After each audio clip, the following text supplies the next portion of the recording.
السلام علیکم ورحمۃ اللہ وبرکاتہ۔ میں شبیر احمد آج آپ کو ایجلون قلعہ جارڈن میں موجود ہے اس کی تھوڑی سیر کرواتا ہوں اور اس کی تھوڑی تفصیل بتاتا ہوں۔ یہ قلعہ اسے 1184 میں صلاح الدین کے فوج کے ایک جنرل عزت الدین اسامہ نے ایک قلعے کے طور پر تعمیر کیا تھا۔ قلعہ دمشق اور مصر کو ملانے والی سڑک کے ساتھ ٹریفک کو کنٹرول کرتا تھا۔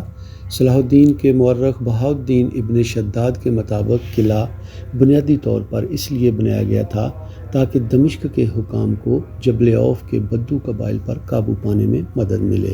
یہ خود کو صلیبیوں کے ساتھ دینے کے لیے کافی خود مختاری حاصل کرتے تھے اور ایک موقع پر انہوں نے وادی اردن کے مختلف سمت میں بلو ایئر کے ہاسپٹل کے ساتھ 100 خیموں پر مشتمل ایک کیمپ لگایا تھا۔ اس طرح ایجلون قلعہ ان چند مسلم قلعوں میں سے ایک ہے جو ایوبیوں نے صلیبی حملہ آوروں سے اپنے دائرے کی حفاظت کے لیے بنایا تھا، جو مغرب میں بیسان یا بلو ایئر اور جنوب میں کرک سے آ سکتے تھے۔ شمالی اردن کی وادی کے نچلے حصے نے اس کی طرف جانے والے 3 اہم راستوں وادی کفرانجہ، وادی رجب اور وادی البیس کو کنٹرول کیا اور جنوبی اردن اور شام کے درمیان مواصلاتی راستوں کی حفاظت کی۔ یہ لاطینی بادشاہی کی ترقی پر مشتمل ہونے کے لیے بنایا گیا تھا، جس نے اولڈر جارڈن کی لارڈشپ کے ساتھ ٹرانس جارڈن میں قدم جما لیے تھے اور بحیرہ گلیل سے چند میل دور جنوب میں بلو ایئر کے قلعے کے جواب کے طور پر یہ قلعہ ایک اور بڑا مقصد ایجلون کی لوہے کی کانوں کی ترقی اور کنٹرول کی حفاظت کرتا تھا۔ اصلی قلعے میں 4 کونے والے مینار تھے جو پردے کی دیواروں اور ایک ڈبل گیٹ سے جڑے ہوئے تھے۔ موٹی دیواروں میں تیر کے دروں کو شامل کیا گیا تھا اور اس کے چاروں طرف ایک کھائی تھی جس کی اوسط چوڑائی 16 میٹر اور گہرائی تقریباً 15 میٹر تھی۔ 13ویں صدی عیسوی اسامہ کی موت کے بعد مملوک کے گورنر ایبک ابن عبداللہ نے سن 1214 سے لے کے 1215 عیسوی میں قلعے کو بڑھایا، اس کو کھلا کیا۔ اس نے جنوب مشرقی کونے میں ایک نیا مینار تعمیر کیا۔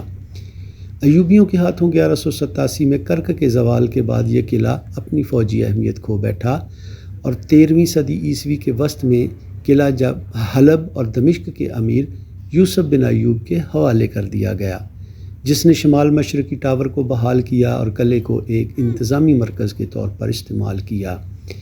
سن 1260 عیسوی میں منگولوں نے قلعے کے کچھ حصے کو تباہ کر دیا، بشمول اس کے جنگی سامان عین جالود کے مقام پر۔ مملوکوں کی منگولوں پر فتح کے فوراً بعد سلطان الدبیرس نے قلعے کو بحال کیا، فوج کو صاف کر دیا۔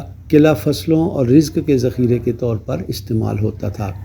جب عزت الدین ایبک کو گورنر مقرر کیا گیا تو اس نے قلعے کی تزئین و آرائش کی، جیسا کہ قلعے کے جنوب مغربی مینار میں پائے جانے والے ایک نوشتے سے ظاہر ہوتا ہے۔ عثمانی دور میں 50 سپاہیوں کا دستہ قلعے کے اندر تعینات تھا۔ 17ویں صدی کی پہلی سہ ماہی کے دوران شہزادہ فخر الدین المانی دوم نے احمد بن تربی کے خلاف اپنی لڑائی کے دوران اسے استعمال کیا۔ اس نے قلعے کو ایک دستہ فراہم کیا اور سامان گولہ بارود فراہم کیا۔ 1812 میں سوئس سیاح جوہان لڈوگ برخارٹ نے قلعے کو تقریباً 40 افراد پر آباد پایا۔